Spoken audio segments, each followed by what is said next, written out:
డిస్ట్రిబ్యూషన్లో ఇప్పుడు చాలా ఇయర్స్ నుంచి ఉన్నారు, అప్పటి నుంచి ఉన్నారు, ఇప్పుడు కూడా ఉన్నారు. డిస్ట్రిబ్యూషన్ అప్పుడు ఎలా ఉండింది, ఇప్పుడు ఎలా ఉంది? బేసిక్గా ఇప్పుడు ఏంటంటే చాలా మంది నేను వింటుంది ఏంటంటే డిస్ట్రిబ్యూటర్లు బాగా లాస్ అవుతున్నారు. ఇప్పుడు ఒకప్పటి నుంచి ఉండేది అనుకుంటా, బట్ ఇప్పుడు ఎక్కువ వినిపిస్తుంది హీరోలు డైరెక్టర్లు మళ్ళీ రిటర్న్ చేస్తున్నారు, వాళ్ళకి సమ్ ఇన్ని క్రోర్స్ ఇవ్వాల్సి వస్తుంది, ఇంత లాస్ వస్తుందని. మీరు కూడా పలు సందర్భాల్లో చెప్పారు కొంచెం డిస్ట్రిబ్యూషన్ లాసెస్ ఉన్నాయి, అదే చాలా సార్లు చెప్పారు ఓపెన్ గా. ఇప్పుడు ఈవెన్ ఇప్పుడు కృష్ణా జిల్లా నేను చేస్తున్నాను G3 మూవీస్ అని, G3 థియేటర్స్ అని. ఈవెన్ ఇప్పుడు నా సంస్థ కూడా లాస్లోనే ఉంది.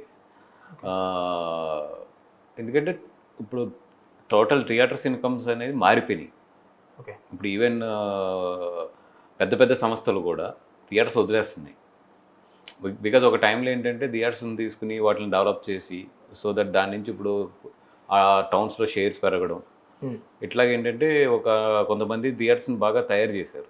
బట్ ఇప్పుడు ఎప్పుడైతే OTT వచ్చిందో ఒక థియేటర్స్ అనేది వాకిన్స్ తగ్గిపోయినాయి, అట్లాగే దాని ఇన్కమ్స్ తగ్గినాయి. సినిమా హిట్ అయితే సూపర్ హిట్ అవుతుంది, ఒక థియేటర్ బాగుంటుంది, మిగతా 4 థియేటర్లు బ్లీడింగ్లోనే ఉంటాయి. యావరేజ్ సినిమా అనేది లేదు ఇప్పుడు, either super hit or flop, ఈ రెండే ఉన్నాయి. సూపర్ హిట్స్ అంటే నాకు తెలిసింది ఇయర్లు ఎన్ని తగులుతాయండి. సో మిగతా టైంలో అంతా కూడా అది ఆ థియేటర్ తగలాలి, లేదంటే ఇంకా ఇయర్ అంతా థియేటర్ బ్లీడింగ్లోనే ఉంటుంది. అట్లాగే ఏంటంటే థియేటర్ వ్యవస్థ అంటే డిస్ట్రిబ్యూషన్ వ్యవస్థ అనేది ఆఫ్టర్ OTT వచ్చిన తర్వాత స్టిల్ మనం ఇంకా పాత రేట్లలోనే పాత దీంట్లోనే ఉన్నామంటే మాత్రం it will not work out. Okay, even నేను కూడా ఇప్పుడు లాస్ట్ ఇయర్లో గట్టి తిన్నాను డిస్ట్రిబ్యూషన్లో దెబ్బలు. ఎందుకంటే చేంజింగ్ పీరియడ్ కదా, రేట్స్ని వీటిని సరిగ్గా అంచలేక. సార్ బాగా లాస్ వచ్చిందండి?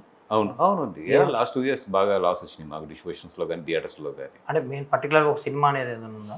అట్లా సినిమా అని కాదండి, it's not a hit or flop. ఒక మినిమం ఇప్పుడు ఒక ఫ్లాప్ వచ్చినా కూడా ఒక మినిమం చేయవలసి వస్తాయి, ఒక క్యాల్కులేషన్ ఉంటుంది. ఓకే, అవి కూడా రీచ్ అవ్వట్లేదు సినిమాలు. ఓకే, మినిమం అదేలేండి. అవును, అంటే కాంబినేషన్స్ వల్ల ఏదో ఇంత వస్తుంది ఇంత కలెక్ట్ అవుతుంది అని ఉంటుంది, బట్ అది కూడా రావట్లేదు. బికాస్ మారిపోయింది ట్రెండ్ అనేది. ఓకే సార్, ఇప్పుడు మీరు అన్నట్టు OTT విషయానికి వస్తే, OTT వచ్చాక డ్రాస్టిక్ చేంజ్ వచ్చింది ఆడియన్స్లో అండ్ ఎస్పెషల్ ఇండస్ట్రీలో కూడా. ఒక్కసారిగా OTT బూమ్ అయ్యేసరికి ఆ టైంకి కోవిడ్లో ఇంకా థియేటర్స్కి వెళ్ళరు జనాలు, వెళ్ళరేమో అనే డౌట్తో ఈ OTT కోసం సినిమాలు తీయడం, OTT బడ్జెట్ అట్రాక్ట్ అయ్యి ఎక్కువ బడ్జెట్లు పెంచడం చాలా చేశారు. ఇప్పుడు ఫైనల్ గా వచ్చేసరికి ఇప్పుడు OTT కొంచెం డౌన్ ఉంది అంటున్నారు, OTTs అన్ని కొంచెం మార్కెట్ తగ్గింది అంటున్నారు, పడింది అంటున్నారు. సో ఇప్పుడు మళ్ళీ థియేటర్ రెవెన్యూ మీద ఉన్నారు. మొన్న రాజుగారు కూడా అన్నారు, నేనే చెడగొట్టాను, సారీ మేమే చెడగొట్టేసాం మిమ్మల్ని థియేటర్ రాకుండా, ఇప్పుడు అర్థమవుతుంది మాకు అన్నట్టు సంథింగ్ రియలైజేషన్ అయితే వచ్చింది ప్రొడ్యూసర్స్ లో ఫ్రీగా. అది ఇప్పుడు అంటే ఆ టైంలో అలా ఉండింది, ఇప్పుడు చేంజ్ వచ్చింది, ఒక చేంజ్. ఇప్పుడు ఎలా ఉంది ఇప్పుడు ఇండస్ట్రీ చేంజ్ అంటే అందరికి మనం థియేటర్ని కిల్ చేసేస్తున్నాం అనే థాట్ అయితే అందరు ప్రొడ్యూసర్స్లో స్టార్ట్ అయింది. అయితే థియేటర్స్ని బ్యాక్ తీసుకురావడానికి వాట్ ఈస్ ద ప్రాసెస్ అనేది మాత్రం స్టార్ట్ అవ్వలేదు. ఓకే, అది అందరూ మాట్లాడుకుంటున్నారు కానీ దాన్ని ఇప్పుడు నేను ఎక్కడో విన్నాను, ఎంతో నిజమో కాదో నాకు తెలియదు. అమీర్ ఖాన్ గారు గేవ్ ద స్టేట్మెంట్ దట్ నేను నెక్స్ట్ ప్రొడ్యూస్ చేసే 6 సినిమాలు కూడా OTTకి సర్టెన్ టైం తర్వాత ఇస్తాను అని ఆయన స్టేట్మెంట్ ఇచ్చారని ఎవరో చెప్పారు, నేను చదవలేదు. అట్లాగే ఇప్పుడు బెస్ట్ ఎగ్జాంపుల్ 3-2 హిందీ సినిమాలు, అవన్నీ కూడా ఏంటంటే హిందీ 68 days అంటే 70 days అవి హిట్ అయితే విపరీతంగా చేస్తున్నాయి హిందీలో. ఓకే, అదేవిధంగా మినిమం రెవెన్యూ కూడా బాగానే ఉంటుంది, యావరేజ్ సినిమా కూడా పర్వాలేదు. ఇంకా ఫ్లాప్ అంటే ఇప్పుడు ఎవరు రావట్లేదు, వాష్ అవుట్ అవుతుంది. ఫ్లాప్ అంటే రావాల్సిన అవసరం లేదు, ఈ రోజులో టైం పాస్కి బోల్డ్ వచ్చేసినాయి ఇప్పుడు. సో పర్వాలేదు అన్నా కూడా హిందీ రెవెన్యూస్ బాగున్నాయి. ఓకే, హిట్ అంటే ఎక్కడికి వెళ్ళిపోతుంది, మంచి నెంబర్స్ చూస్తున్నారు. ఎందుకంటే వాళ్ళు దే నో దట్ 70 days వరకు అది రాదు అనేది. అలాగే వాళ్ళు శాటిలైట్ ఉంటే 100 days అబౌవ్ రాదు అనేది తెలుసు. అట్లాగే ఏంటంటే ఇప్పుడు యాక్చువల్ మంచి టైం ఇది, పీపుల్ ఎంటర్టైన్మెంట్కి కానీ స్పెండింగ్ పవర్ పెరిగింది పీపుల్కి. ఓకే, వాళ్ళకి ఏంటంటే కాకపోతే థియేటర్స్లో OTTలో సర్టెన్ టైం వరకు ఇది రాదు, సినిమా బాగుందంటే మనం 100 days వెయిట్ చేయాలి OTTకి రావాల్సినప్పుడు they will come to the theatres. At the same time థియేటర్స్లో కూడా ఏంటంటే ఈ రేట్స్ ఇవన్నీ కూడా ఇష్టం వచ్చినట్టు పెట్టకూడదు. ఓకే, అంత బడ్డీ వేయకూడదు వాళ్ళ మీద. ఎక్కడంటే చిన్న ఈక్విలిబ్రియం, అది ఒక రెండిట్లకి అనుకోకుండా ఒక సిచ్యువేషన్ అయితే రావాలి. ఇప్పుడు మిడిల్ క్లాస్ మిడిల్ క్లాస్ కానీ కొంతమంది ఫ్యామిలీస్ కానీ వెళ్ళినప్పుడు 2000 3000 అయిపోతుంటే, ఒక 4 వెళ్తే 2000 అయిపోతే వాడు 2000 పెడతాడు సంవత్సరం ఇంట్లో చూడొచ్చు. ఎందుకు ఎక్స్ట్రా బర్డెన్ కదా, వాడు ఎక్స్ట్రాడినరీ అయితే తప్పితే రాడు. అట్లాంటివన్నీ కూడా మళ్ళీ రీసెట్ చేసుకుని, ఎందుకంటే బికాస్ థియేటర్స్ బతుకుతేనే ప్రొడ్యూసర్ గౌరవం కానీ ప్రొడ్యూసర్కి ఆ హవా కానీ ప్రొడ్యూసర్కి డబ్బులు కానీ ఉంటాయి. ఇండస్ట్రీ కూడా కలకలాడుతుంది. వీళ్ళ చేతిలో ఉన్నది ఈ సిస్టమ్ అంతా కూడా, థియేటర్ కానీ ఇవన్నీ కూడా. వీళ్ళు కరెక్ట్ చేసుకోకపోతే మాత్రం సార్ ఇప్పుడు మీరు అంటున్నారు అది ఇష్యూ టికెట్ ప్రైస్ కానీ అది ఎప్పుడు అంటే ప్రొడ్యూసర్స్ ఇప్పుడు అరవింద్ గారు కానీ రాజు గారు కానీ మీరు అంటే సంథింగ్ ప్రొడ్యూసర్ కౌన్సిల్ కానీ ఎప్పుడు అసలు డిస్కషన్స్ ఈ మధ్యకాలంలో ఏం జరగలేదా సార్? ఇప్పుడు స్టార్ట్ అయింది అండి. అంటే ఒక టైంలో ఏంటంటే ఓటీటీస్ లేని టైంలో టికెట్ ఎంత పెట్టినా కూడా పాపం వచ్చేవారు, ఓకే, బికాజ్ ఆఫ్ ఉన్న దీంట్లోని. ఇప్పుడు టికెట్స్ పెడుతున్నా కూడా మేము చూస్తున్నాం కదా, సోరంగా డ్రాప్ అయిపోతుంది. ఓకే, బికాజ్ వాళ్ళకి ఏంటంటే ఇంత రేట్ ఉన్నప్పుడే ఓటీటీలో చూసుకోవచ్చు కదా అని కూర్చుంటున్నారు, ఆగిపోతున్నారు. అంటే సూపర్ డూపర్ హిట్ అయితే తప్పితే, అంటే సంథింగ్ లైక్ మన ప్రభాస్ గారి సినిమా ఉంది సూపర్ డూపర్ హిట్, అట్లాంటి ఒక క్యాన్వాస్ ఒక పెద్ద సినిమాలకి తప్పితే, కల్కి లాంటి సినిమాకి తప్పితే మిగతా సినిమాలకన్నిటికీ కూడా ఏంటంటే ఆ రేట్స్ కానీ ఇట్లకి కానీ ఎఫర్ట్ చేయట్లేదు వాళ్ళు. We will see it, will wait and watch it in the OTT అన్న టైప్లో ఉన్నారు. సో డిస్కషన్ అయితే జరుగుతుంది. సార్ ఇప్పుడు ఓటీటీ విషయంకి వస్తే మీరు ఇప్పుడు ఇందాక అన్నారు ఒక చేంజ్ ఓవర్ అయితే స్టార్ట్ అవుతుంది లైక్ మేమే అన్నారు. ఇప్పుడు మీరు ఆయి సినిమా ఉంది, సూపర్ హిట్ టాక్ వచ్చింది, కలెక్షన్స్ కూడా బాగా వచ్చాయి, బాగా చూసారు జనాలు, ఒక కలెక్షన్స్ కూడా ఇంక్రీజ్ అవుతున్నాయి డే బై డే, స్క్రీన్స్ కూడా పెంచారు మీరు. అదంతా ఉన్నప్పుడు మరి సార్ మీరు 4 వీక్స్కే ఇచ్చేసారు ఓటీటీకి. వై మీరు ఎందుకు ఇచ్చారు? అంటే మీరు అంటున్నారు కదా ఒక స్టాండ్ తీసుకొని మారాలి అని. ఇప్పుడు అందరూ 28 డేస్కి 28 డేస్కి ఇచ్చి నేను 35 డేస్కి ఇస్తానంటే వాడు ఎందుకు ఉంటాడు? ఓకే, ఇస్తే నువ్వు 28 డేస్కి, లేదంటే కనుక నాకు ఇంకో సినిమా ఉందని వెళ్ళిపోతాడు. And today it's a big income for me. అది లాంటి సినిమాకి ఏంటంటే 100% ఇప్పుడు థియేటర్స్ని నమ్ముకోలేను నేను. సో అట్లీస్ట్ ఒక 60-70% బిఫోర్ రిలీజ్ నేను సేవ్ అవ్వాలి. లక్కీగా నాకు అది థియేటర్లో బాగా చేస్తుంది. లేదంటే కనుక నేను లాసెస్లోనే ఎండ్ అయ్యేవాడిని. ఓకే, అండ్ ఇప్పుడు నేను 35 డేస్ అని వాడు కొనడు నా సినిమాని, సింపుల్. ఎందుకంటే వాళ్ళకి అందరూ 28 డేస్కి ఇస్తున్నారు. నేను ఒక్కడనే కూర్చొని 35 డేస్ నేను 50 డేస్కి ఇస్తానంటే కుదరదు. అది మొత్తం ఇండస్ట్రీ అంతా అనుకుని అందరూ ఒక స్టాండ్ తీసుకుంటే పని అవుతుంది తప్పితే, ఇప్పుడు ఒక ముగ్గురు స్టాండ్ తీసుకున్నాం ఫస్ట్, ఇప్పుడు బిఫోర్ ఆయ వరకు కూడా నా సినిమాలన్నీ కూడా 35 డేస్. ఓకే, అన్ని సినిమాలు కూడా 35 డేస్. ఒక ఆయ దగ్గరికి వచ్చినప్పుడు ఏంటంటే నేను లొంగవలసి వచ్చింది, ఎందుకంటే అందరూ 28 డేస్కి ఇస్తున్నారు. నేను ఒక్కడనే కూర్చుంటే 35 డేస్ కానీ నా సినిమా కొనడానికి. ఇంకో ఇద్దరు ఎవరండి అంటే నేను చెప్పింది 2-3 అనుకున్నంత మాత్రం ఇది జరగదు. ఇది they should be certain rule. ఇప్పుడు హిందీలో ఎలా ఉంది, ఎగ్జిబిటర్స్ ప్రొడ్యూసర్స్ అందరు కలిపి పెట్టుకున్నారు అది. అట్లాగే ఇక్కడ కూడా ఎగ్జిబిటర్స్ ప్రొడ్యూసర్స్ అందరు కలిపి ఒక ప్లాట్ఫామ్ మీద ఒక దీని మీదకి వస్తే తప్పితే ఇట్ విల్. సార్ మీరు బేసిక్గా 2-3 ప్రెస్ మీట్లో కూడా అన్నారు అక్కడ మాట్లాడుకుంటున్నాం, కొన్ని రైజ్ చేస్తున్నారు, బట్ వచ్చాక ఎవరు మళ్ళీ మీటింగ్స్ చేయట్లేదు, కదలికలు లేవు, అసలు ఏది కదలట్లేదు ముందుకి అని సంథింగ్. ఒక టైంలో మీరు ఒక స్టాండ్ తీసుకుని కొన్ని రోజులు సమ్మె కూడా చేశారు ప్రొడ్యూసర్స్ అందరూ, ఏదో కాస్ట్ కంట్రోల్ చేయాలి, కొంచెం ఎక్కడ అన్ని సార్ట్అవుట్ చేయాలి ఇష్యూస్ అని. సో అది కూడా ముందుకెళ్ళాలి. ఇప్పుడు నాకు తెలిసి అప్పటికన్నా ఇప్పుడు ఇంకా పెరుగుంటది ప్రొడక్షన్ కాస్ట్. అరవింద్ గారు కూడా ఒక దాంట్లో ఈ రీసెంట్ టైమ్స్ లో ఎక్కడ అన్నట్టు గుర్తుకున్నాను, ప్రొడక్షన్ కాస్ట్ బీభత్సంగా పెరిగింది, ఒకప్పట్లో లేదని. సో అంత కంట్రోల్ చేద్దాం అనుకున్న ప్రొడ్యూసర్స్ ఆ సమ్మె కూడా చేశారు, బట్ ఎందుకు కంట్రోల్ చేయలేకపోయారు? యూనిటీ లేకపోవడం ప్రొడ్యూసర్స్లో. ఇప్పుడు ఇక్కడ కూర్చుంటాం నలుగురు ఎస్ అనుకుంటాం, బయటికి వెళ్ళిన తర్వాత ఎవరి పనులు వాళ్ళు ఉంటారు, వాళ్ళకి ఆ రోజు ఏది బెనిఫిట్ అయితే వెళ్ళిపోతారు. సో అందుకే చెప్పాను నేను మాట్లాడిందంటే ప్రొడ్యూసర్స్ అండ్ ఎగ్జిబిటర్స్ వాళ్ళిద్దరూ కలిస్తే తప్పితే 50 డేస్ అనేది కంట్రోల్ అవ్వదు.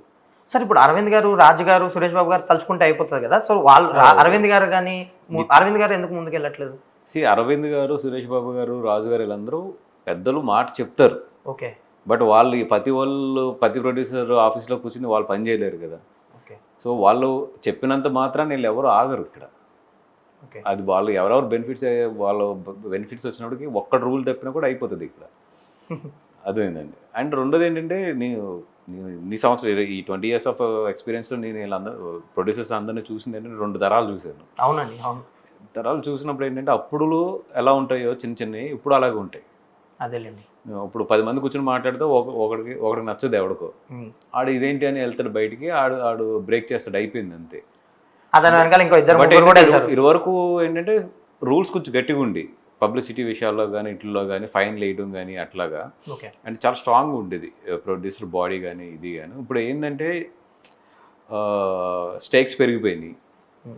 ఇప్పుడు ఒకప్పుడు పెట్టారు ఏది ఇట్లాగా మినిమం 35 days, చిన్న సినిమా పెద్ద సినిమా 50 days అని పెట్టారు. బయటకు వచ్చి ఏమనుకున్నారు, డబ్బులు ఎవరిస్తారు, దిల్రాజు గారు ఇస్తారా, డబ్బులు ఎవరిస్తారు, అరవింద్ గారు ఇస్తారా, ఇట్లా అనుకున్నారు. ఆ మీటింగ్ తర్వాత అయిపోయింది. ఈరోజు ఏముంది, అండ్ ఓటీటీ లోగోస్ కూడా వేయకూడదు ముందు అనేది కూడా విన్నారు. కొన్ని రోజులు ఆపినట్టున్నారు, ఇప్పుడు అన్నిటిలో ముందు అదే వచ్చేస్తుంది. అదే వస్తుంది అంతే. ఇక్కడ చెప్తున్నాం కదండి, సో యూనిటీ ఉంటేనే అది సాధ్యం అని అంటారు. యూనిటీ కూడా కదండి, ఇది చేస్తే నీకు థియేటర్స్ రేపు దొరకవు. ఓకే, అట్లాగా అటు సైడ్ నుంచి ఒక లాక్ లేకపోతే దే డోంట్ స్టాండ్. ఇప్పుడు హిందీలో ఎందుకు స్టాండ్ అయ్యారంటే, హిందీలో PVR and INOX they are very clear. నువ్వు 55 days 58 weeksలో నువ్వు సినిమా ఇస్తే కనుక ఇంత పర్సంటేజ్ నీకు షేర్. ఓకే, బికాస్ నాకు రన్ పోతుంది కాబట్టి. నువ్వు 8 weeks తర్వాత ఇస్తే ఇంత percentage deal. They don't say that నేను థియేటర్లు ఇవ్వము అని. నువ్వు 8 weeksకి బిఫోర్ రిలీజ్ అయిపోతే నాకు ఇన్కమ్ రాదు కాబట్టి నేను ఇంత పర్సంటేజ్ ఇవ్వగలను. 8 weeks వరకు నువ్వు వేయకపోతే నాకు రన్ బాగుంటుంది కాబట్టి ఇంత ఇవ్వగలను అని పెట్టారు. సో ఎప్పుడైతే అలా పెట్టారో ప్రొడ్యూసర్స్ వీళ్ళకి ఒక అండర్స్టాండింగ్లో వచ్చి వెళ్తున్నారు. ఇక్కడ తెలుగుకి ఏంటంటే అంత పవర్ఫుల్గా థియేటర్ సిస్టమ్ నుంచి పెట్టడానికి పెట్టేవాళ్ళు ఎవరు లేరు. ఓకే, అది ఎవరు ముందుకు రావట్లేదు, ఇప్పుడు రారు. ఎందుకంటే ఇక్కడ ప్రొడ్యూసర్సే థియేటర్స్ ఓనర్స్ కింద ఉన్నాం, ప్రొడ్యూసర్సే డిస్ట్రిబ్యూషన్లో ఉన్నారు, ఎన్నిటిలో ఉన్నారు. కాబట్టి అటు నుంచి పెడితే ఇటు ఓటీటీ ఇన్కమ్ లాస్ అవుద్దేమో అని చెప్పి జరగబోయి ఇప్పుడు ఏమైంది, మొత్తం తీసుకెళ్ళి చేతిలో పెట్టారు. ఇప్పుడు వాళ్ళు డిక్టేట్ చేస్తున్నారు. సార్ ఇప్పుడు రీసెంట్ టైమ్స్లో నేను విన్నది ఏంటంటే ఓటీటీ రిలీజ్ డేట్ని కూడా డిసైడ్ చేస్తున్నారు అని. మీరు కూడా మొన్న తండేల్ గురించి రిలీజ్ డేట్ అడిగితే మాకు ఒక ఐడియా ఉంది, బట్ వాళ్ళది కూడా సంథింగ్ ఓటీటీ డీల్ కూడా కుదరాలి కదండి అన్నారు. సో రీసెంట్ టైమ్స్లో ఒక పెద్ద సినిమా వచ్చింది, ఆ సినిమా ఓటీటీ డీల్ అయిపోయింది. సో వాళ్ళు చెప్పిన డేట్ మిస్ అవ్వకుండా ఉండడానికి వీళ్ళు 1 week ముందు కూడా షూట్ చేసి రిలీజ్ చేయాల్సి వచ్చింది. సో ఇలాంటప్పుడు కొంచెం క్వాలిటీ మిస్ అవుతుంది, కంటెంట్ కూడా కొంచెం చుట్టేసినట్టు అయిపోతుంది కదా సార్. అవును sir, they are giving the 50% of the your budget. Okay, so they are taking the risk of 50% on your budget. So వాళ్ళకి ఎప్పుడు వేసుకుంటే వాళ్ళకి వర్కౌట్ అవుతుందో. ఇప్పుడు వాళ్ళకి ఉండేది 52 weeks. 52 weeksలో ఇప్పుడు థియేటర్ ఎట్లాగో వాళ్ళ ప్లాట్ఫామ్ కూడా అట్లాగా వాళ్ళు అన్ని సినిమాలు అడ్జస్ట్ చేసుకుంటూ రావాలి. ఇక్కడ థియేటర్లు అంటే 4 ఉంటాయి కాబట్టి 4 వేయచ్చు. అక్కడ ప్లాట్ఫామ్ ఒకటే ఉంటుంది. నెట్ఫ్లిక్స్ కొన్నదంటే ఒక ప్లాట్ఫామే. సో ఒకేసారి వాడు 4 సినిమాలు పెట్టరు, ఎందుకంటే వాడికి ఇన్కమ్ రాదు 4 సినిమాల మీద. వాడు ఒక సినిమా పెడతాడు వీక్కి. ఎన్ని వీక్స్ ఉన్నాయి మనకి? 52 weeks ఉన్నాయి. అంటే నెట్ఫ్లిక్స్ అనేది 52 నుంచి అది చేయలేదు. ఓకే, దాంట్లో పెద్ద సినిమా పడిందంటే 2 weeks తీసేసేయాలి. సో లిటరల్గా చూసుకుంటే మనకి ఎన్ని వీక్స్ పెద్ద సినిమాలు మినిమం నెట్ఫ్లిక్స్ 3 పెద్ద సినిమాలు ఉంటుంది కదా ఇయర్లో. సో 3 రోజుల్లో 6 weeks తీసేసేయండి. తీసేస్తే ఎంత 48 weeks ఉంటాయి. 40 మ్యాక్సిమం వీక్ ఒక సినిమా పెట్టుకుంటూ వెళ్ళిపోయినా అతను 48 సినిమాలు పెట్టగలడు నెట్ఫ్లిక్స్ అనేవాడు. సో వాళ్ళ క్యాల్కులేషన్స్ వాళ్ళకు ఉంటాయి. అలాగే అమెజాన్ కూడా. ఇప్పుడు ఒక సినిమా ఇప్పుడు సపోజ్ ఇప్పుడు December 6th పుష్ప రిలీజ్ అవుతుంది. సో వాళ్ళకి January 30 February 1st weekలోనూ వాళ్ళు టెలికాస్ట్ చేసుకుంటారు. ఇంకో సినిమా ఆ టైంలో అతను పడుతుంటే తీసుకోరు వాళ్ళు. సో దాన్ని బట్టి రిలీజ్ డేట్లు మేము అడ్జస్ట్ చేసుకోవాలి. అట్లాగే ఏంటంటే ఆల్ దీస్ ఆర్ లైక్, ఇప్పుడు ప్రొడ్యూసర్ అనేది ఇదివరకులాగా ఐఎమ్ ఇండివిజువల్, ఐఎమ్ ఇండిపెండెంట్ అంటే కుదరదు ఇప్పుడు. ఓకే, మారింది, అయితే మొత్తం మారిపోయింది. ఇది తెలియక ఏంటంటే చాలామంది బయట నుంచి వచ్చి ఏదో ఓటీటీలో డబ్బులు వస్తాయంటే అక్కడ డబ్బులు వస్తాయంటే అని చెప్పి పాపం పెట్టుబడులు పెట్టి డబ్బులు తినేసి ఒక భ్రమలో ఉండి వస్తున్నారు. సినిమా ఇక్కడ ఒకటే, సినిమా హిట్ అయితేనే అది అల్లు అరవింద్ గారు అయినా లేదా ఎవరన్నా ఎక్కడి నుంచి వచ్చినా కూడా సినిమా హిట్ అయితేనే ఈరోజు డబ్బులు. ఈరోజులాగా మినిమం గ్యారంటీ అనేది లేదు. అసలు వాషౌట్ అయిపోతుంది కదా సార్. రీసెంట్గానే చూసాం కదా మనం, అంటే కొంచెం నెగిటివ్ టాక్ వచ్చినా వాషౌట్ అయిపోతుంది.